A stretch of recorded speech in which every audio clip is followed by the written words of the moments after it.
Making things happen. Man, I'm a chase me.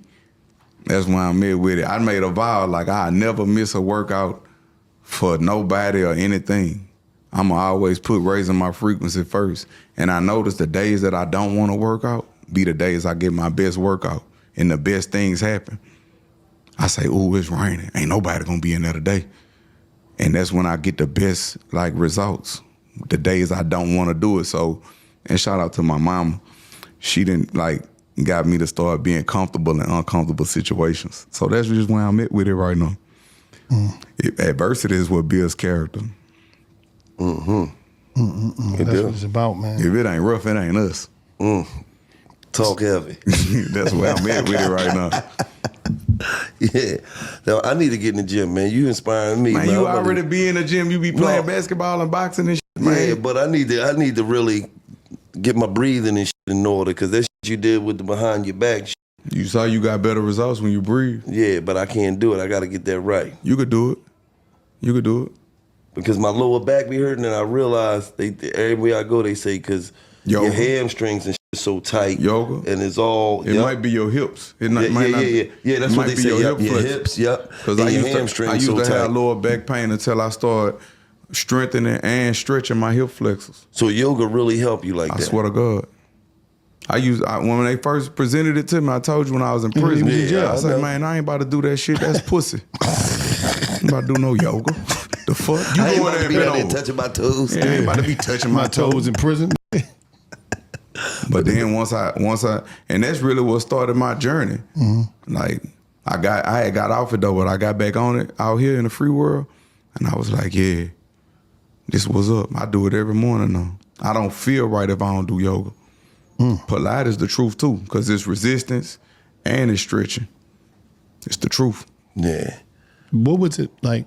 You know, I run into a lot of brothers coming home from the joint. What was your mindset when you first came home? Because no matter how much money you got in the bank, I harbor resentment. Okay, break that down. I harbor resentment because out of sight really mean out of mind. And the people I felt like that was supposed to be there wasn't there how I felt like they should have been there, and I do a lot for everybody, so I harbor resentment. I came home with a vengeance. I was mad. I was upset. I harbor resentment. My first thing was, I'm going to show you. I'm going to shit on you. That was my first, that was my mindset. I got to be honest. How long did it take for you to get up out of that mindset? I still ain't out of that mindset, to be honest, beloved. I just make it look good. And let me just say this. I reinforce positivity in my life. I still be like, yeah, it was meant to happen, because if that wouldn't have happened, all of this wouldn't have happened. But no, I was nominated for the Grammys. I had that shit taken from me. Everybody took my whole swag and ran off with it and made millions, and ain't salute where it came from. I harbor resentment toward that. Y'all know where y'all got this from. Y'all know I'm him.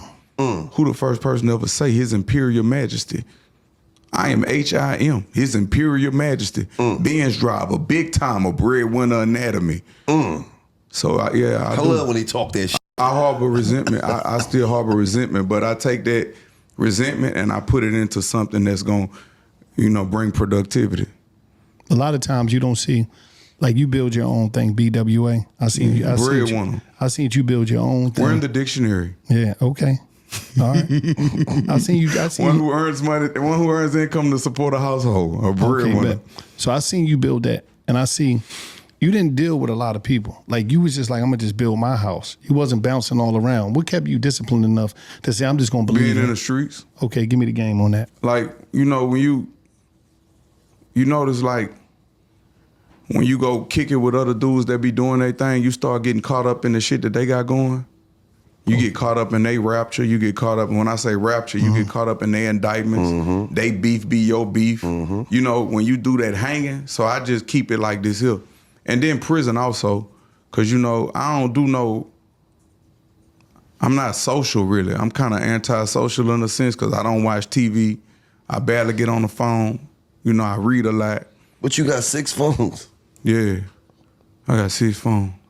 But you only say 2. Like, you broke it down for me in the video that time. He said 2, and I seen him. When I seen him, I'm like, hold up, Kev, you got more than 2. Like, this is like he broke down when he said in 2 phones. He broke down how many. It was he had. misinterpreted. Yeah. And why was that misinterpreted? Because I said I got 2 phones, one for the plug, one for the load. I got 2 phones, one for the bitches, one for the dope. Think I need 2 more. Okay, that's so 6 phones. Yeah, 6. Oh, all right, bet. That was crazy. I mean, he did say that. He said, I don't even talk to him. I don't even, he's just handling business. Yes, they sir. handle business with for different people. Is it a different phone for different people for different Yes, crap? sir. Different things. Ain't nothing wrong with that. Different strokes for different folks. Yeah, different numbers. You got the phone that you don't answer like that because they just be blowing it up. That's my primary phone is this little bit of small phone right here. I don't have no social media apps, nothing on there. Just my music and my immediate family could get in touch with me. This is my gym phone. This the phone that I always have with me. All of that other stuff, I don't want to ever be. I like to stay mentally cognitive. I put them phones on the charger and in the other room on airplane mode because, like I told you, when you sleep with the phone in the room, it disrupts your melatonin cycles. And, like, that's what we need to heal. Our body produce serotonin in the daytime, melatonin at night. Especially women don't need to have no electromagnetic devices in the room with them when they sleep because, you know, they are governed by the moon. Shit, just like when a nigga come in the pen and the one gonna get fucked in his ass. I was like, damn. This motherfucker, Tyson old gangster with this shit. I'm like, what the fuck? This nigga just sent me left. Shit, Mike crazy, man. Mike, I'm like, how you know if Mike gonna be scared of you in the ring? He like, shit, just like when the motherfucker walk in the pen. I'm like, damn, he switch gears on me. Oh yeah, Mike. No, listen. We just did an interview with Mike, and at one, Zab Judah did most of it, but then at one point I hopped in and asked a couple of questions, and Mike got a little annoyed with me over this one question I asked him, and this will come out later. But I remember talking to him, and I could tell him getting kind of pissed off, and I'm thinking my security ain't gonna be able to get to me in time. If this really happens, if this really goes down, because we were in the boxing ring and my security was outside the ring. And I'm like, yo, if Mike lunges at me, I mean, I don't even, Zab might try to jump in or something, but Zab can't take Mike. Zab's a middleweight. Mike's a heavyweight. Zab ain't gonna But anyways, yeah, Zab ain't gonna be safe. I mean, he'd probably try, but it's Mike Tyson, man. It's one of the baddest men to ever step in the ring, period. A legend. Who was killing people. I mean, still, honestly, Tyson's still my favorite boxer of all time. Right. Nobody more exciting than Mike Tyson. And then, I was watching Tyson when I was a kid, so everything to a kid is much better. Oh, yeah. Yeah, I mean, fucking, it's just crazy in there. I ain't gonna lie. All right. He got more shit than you, Vlad. All right, fair enough. If he does, he does. Salute to Cam. He hit the podcast world hard. Yeah, made an impact, especially on the sports side, and him and Mace, I think, definitely. are a strong team. They getting a big bag over there, man. Yeah, congrats. If he ever wants to do my show, him or Mace, they're welcome. If they want me on their show, they just hit me up. Yeah, that's great. I like supporting everyone in my space. Definitely, man. It's hip hop, man. Yeah. But what are they saying though? That like, what did 50 say that you're all talking about on Vlad TV? You're all quiet on Cam's show? It was more of his interview. When I come up here, it's more me doing my thing. So I didn't even know like what was expected when I went up there. Mm-hmm. Like I didn't know there was a microphone for me and Murder. I didn't know No Diddy. I didn't know that stuff was Why there. was that a No Diddy? A microphone for me? Come on, man. I don't know. People are over Diddy. It's like now everything is No Diddy. It's an over Diddy. Right, forget it, man. That's an over Diddy. Force of habit. Let me stop saying that. But no, I didn't even know it was set up for us to sit down and talk. So it was just different for me. Yeah, they just threw you in there. Yeah, the microphones, I didn't know because it was Star that set it up. So I didn't know what was going on. I was downstairs. I told Murder to just go upstairs and see if we could get some papers from Cam and Mace. So I was downstairs with some of that good old Cookies Flamingo. You know what I mean? 702, shout to Cookies Harrison too. Shout to Dr. Green, got the Dr. Green Jacob on. You know what I mean? Get your Jacob on now? Get your NFT soon. Nah, I've been had this. Huh. This from my Dr. Green deal. Okay, so they gave you a Jacob watch. Yeah, they gave me a Jacob watch. Shout out to the Capone boys. Shout out to everybody over there, the whole team. They got me on the team as well as a whole bunch of other artists. And I like what they doing. It's like, we gonna have it has a lot to do with crypto and NFTs.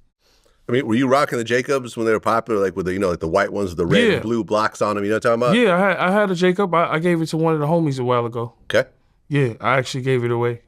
Yeah, that was a classic watch for its time. I should have kept it. Yeah, that one there, I think you should have kept. But see, that's how I was with my friends. I used to give them watches, drive my cars, sleep in my house, crash my cars.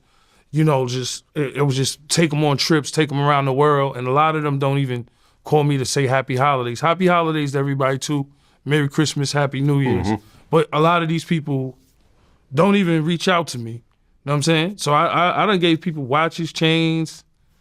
You know what I'm saying? I remember there was a producer, Doe Pesci, dude from the hood. I got him like a beat, and Drake sampled it, got him a check later on down the line. Like, I done helped a lot of people, and they don't even call you. I done helped artists, Danny Brown, you know what I'm saying? Like, I don't care if they call me or not, because I'm going to live my life regardless. It's cool. It's all cool with all of them. I'm just mentioning some of the stuff I did for dudes around the way, new artists, and dudes that just was around me every day. You know what I'm saying? I used to give people chains. Yo, here's a chain. You know how much jewelry I would have if I didn't give jewelry away? How much jewelry did you think you gave away total? Add it all up. Add it all up, dollar-wise.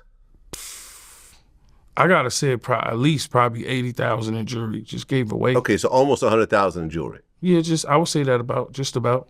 Because the value of the Jacob watch at that time was what? It probably over that, but I know the value went down, so. That one's kind of classic. I think that may have kind of dipped up a little bit. You see Drake wearing it and stuff like that. Yeah, so I don't know the value of the classic Jacob watch, but I don't know if he was overpaying at that time, because 50 gave me that Jacob watch. Oh, okay. So, you know what I'm saying? So it was a gift to me, and I just gave it to one of the homies. Like, when I came home out of jail, they gave that to me. Do you still have like the original G-Unit chains and the stuff like that? A lot of the shit was given away. A lot of shit you can't find. A lot of shit you really not thinking about it no more. I mean, what was... Because jewelry for me is cool, but it's like, after a while, I don't know, as you get older, it's not really that special to you. I mean, if it's special, like, I like watches and stuff like that. You see how you like watches? Yeah, I like You know watches. what I'm saying? So the chain really kind of, you would say lose their value depending on the chain. Well, a custom jewelry, anything will lose value as soon as you buy it. Except not really the watch, though, no? No, custom. You Oh, start yeah, the throwing custom. ice on the watch, it's Yeah. going to lose value. Right, So that's what I'm saying. You customize anything, and it's going to be less than what it's worth. right, Right then and there. So you leave a plain chain, you good. right. So, But a chain in and of itself is custom, unless you just get like a Cuban or something with nothing on it.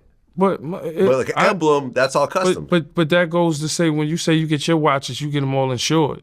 Right. Motherfuckers in the hood is dying for it. See, this is a big difference. So when you look at the jewelry game, it's a whole different game. It's crazy. Because you got insurance, so you giving your shit up. But motherfucker in the Oh, streets... you know, someone trying to rob me, they can have it. I'm not resisting. Seriously, anyone listening to this, you don't have to shoot me or stab me over anything you hear of mine. Vlad? This a Vlad PP. Go what is ahead. it? PSA? Make a video out of it afterwards. Go ahead and put it on a world tour. I'm not going to get hurt over this piece of metal on my wrist. So you see, that's the difference between, the hood and a civilian. Yeah. That's, being hood, because motherfuckers are getting robbed left and right. The chain sometimes